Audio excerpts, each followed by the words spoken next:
The middle class, the heart of the American dream, might just be imploding, taking your quality of life down with it and limiting your freedom forever. Because the middle class is the backbone of the economy. When it begins to break, millions of people's lives are affected for the worse, including yours. Why? This is a story about plummeting household wealth, suffocating debt, soaring house prices, and the fruits of your labor being stolen right from underneath you. This is the fall of the middle class, how it happened, and 3 things that you can do to prevent yourself from collapsing with it, while building generational wealth at the same time. So what's happening exactly? This year, US household wealth declined for the 2nd quarter in a row, but this time it didn't just go down. It went down by the largest amount ever on record. And it gets worse. In the first 6 months of 2022, Americans' wealth fell by $6 trillion. Now, this is something that we've gotten used to because just 2 years ago, there was also a big drop in net worth, a drop with a pretty obvious cause. But aside from the global boogeyman, the drop this year is actually $30 billion larger than the pandemic record. So the question is, why were we the ones to break the worst record in the Guinness Book? And what does it mean for the future of the middle class? Much of the answer is tied to larger economic trends. High inflation, interest rate hikes, and a rocky stock market that's pretty solidly in bear territory. But when you move everything aside and zero in on just the middle class, you'll see that certain elements have been working against us for the last 30 years. What are these elements that aren't working? And how are they contributing to the fall of the middle class? Well, incomes have stagnated, which is strange because for the last 40 years, productivity has gone up. It's just not being reflected in wages. And it's not that everyone is making less. No. The middle class's share of all income has fallen by 20% since 1970, meaning the middle class has been producing more and more, but getting less and less in return. Ultimately, the 10%, top 1%, and especially top 0.1% are just benefiting more and more from the growth of the economy than everyone else. But it gets worse, because you'd think the obvious solution to this inequality would be to just get a degree, open you up to lucrative career opportunities. No. These days, even with a college degree, that's not a guarantee of good wage growth. Research in the early 2010s showed that the hourly wages of young college graduates were lower after adjusting for inflation than they were in the late 1990s. I actually have a friend who recently graduated. He got a job in his specific field. That job pays $15 an hour for the first 2 years. But hold on. Because that doesn't have to be you. You don't have to be a victim of the middle class or the economy. I'm gonna crack this open and show you strategies that you can use to prevent this collapse from getting the best of you, ones that will actually help you prosper. But first, we need to talk about something else: prices. The cost of living has shot up faster than Nancy Pelosi's stock portfolio. I'm kidding. That'd probably break the laws of physics or something. Either way, life is expensive, and it might sound like I'm stating the obvious here, but you really don't want it to be too expensive. That's when the entire system collapses. In the last 50 years, housing costs have gone up 190%, college tuition up 260%. More recently, there's been huge increases in the price of stuff that fills you and your car up. Food costs are up almost 11%, and gas prices have hit national highs. I own a trucking business. This is crazy. We spend about $3,000 more on fuel each month this year versus last year. And if you live in an already expensive city, man, you have it way worse. To raise a middle-class family in New York or San Francisco, you need to make $300,000 a year. To put that in perspective, in 2020, only 10% of all households in the US made over $200,000, which means, some calculations, that goal is pretty much impossible for most people. The general picture is the same across the board. Even when incomes have gone up, it hasn't been nearly enough to match much, much greater costs in living. But what are the new rules in an economy where inflation rises while the price of gas falls and unemployment stays low, but that unemployment doesn't lead to higher wages? The middle class is playing this losing game, chasing a lifestyle they just cannot afford. But this is where in my research, I found a really surprising piece of data. According to Bloomberg, the poorest Americans are actually in the best financial position in a generation, and it sounds too good to be true. But the average household net worth for the lowest income earners has literally doubled since 2019. And there's two reasons why. The first is stocks. The richest people own far more stocks, which is why those folks have seen their net worth fall by more than 10%, even more if your last name Zuckerberg. The middle class, they own some stocks, which is why their net worth has fallen a bit as well. But the poorest have the least exposure to the stock market, which in a year like this one is actually kind of a blessing, in a weird way. Then we combine that with factor number 2, wage increases for the poorest Americans. There's some real improvement here. And while things are obviously far from perfect, we're left with this sliver of hope.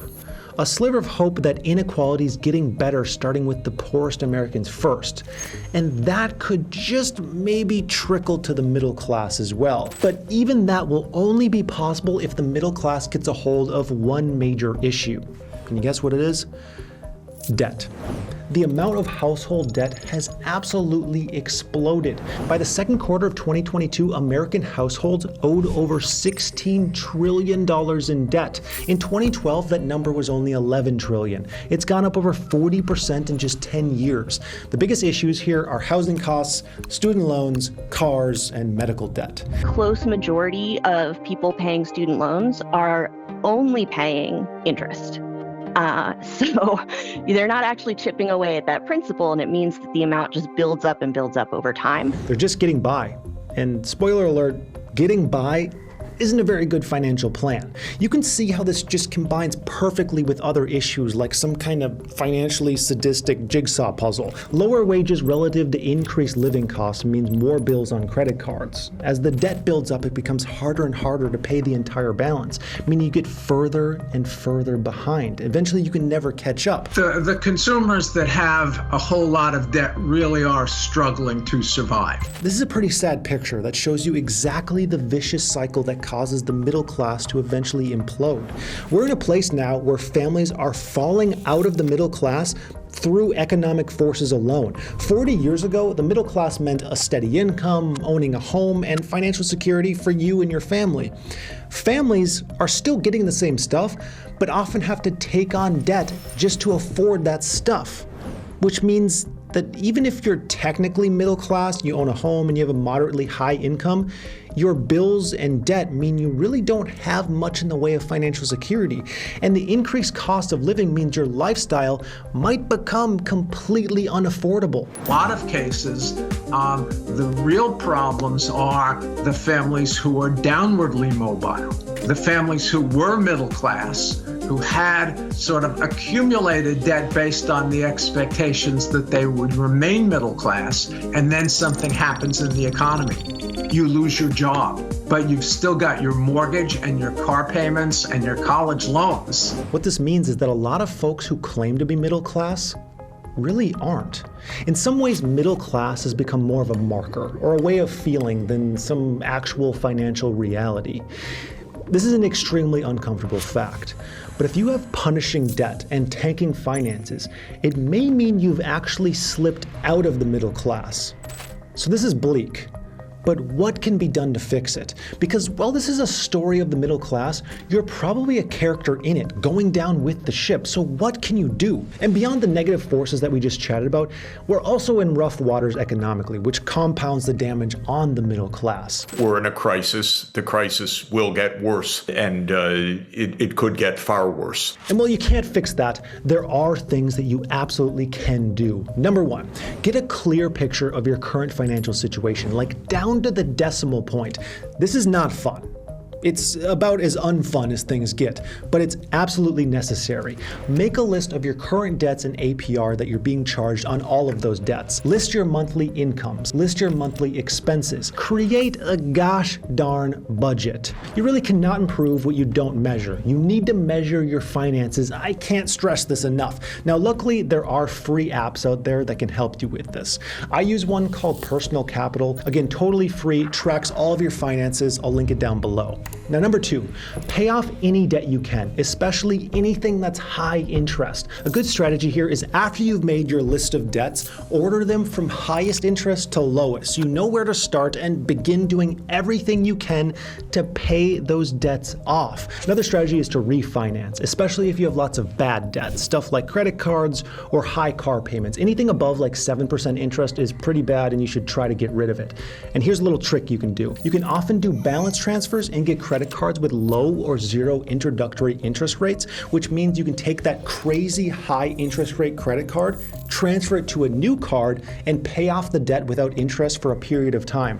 This can be an absolute lifesaver. Here's a good deal I found. I'll have this card linked down below as well. Now, number 3, work on boosting your credit score. A better score means you can borrow money at lower rates, which will impact everything from credit card bills to auto loans. You can improve your score by making sure you pay off your debt on time, not holding any large balances on your credit cards, and correcting any mistakes on your file that might be bogging down your score, and that's usually free to do. And finally, once you have all your debts squared away, it's time to focus on income and investing. Now, this might be a little bit controversial, but I think focusing on more income is more important than investing, at least at first. If you have $1,000 to invest, more often than not, you're better off investing either into yourself to learn a skill or to get an active investment, because it's simply gonna earn you far more than the stock market or some other passive investment would. Here's an example. When I was 18, I bought this used trailer for $500. It was a total piece of junk, but I rented it out for $40 a day on Craigslist. And I actually made around $4,000 in the first year of owning this trailer. And then I just took the trailer and I sold it for $500. So for no money, I made $4,000. This kind of thing is totally possible, and it's really just gonna earn you so much more than most passive investments will. So I believe you should amplify your income first. Then when you have more cash than you have time, begin investing in low-cost index funds that you plan to hold for a long period of time. This is far from easy, but it's exactly how you prevent the middle class from taking you down with it, allowing you to shoot out like a rocket, building generational wealth over time. So if you're feeling fired up, hit the subscribe button and get to work, because this is the end of the video.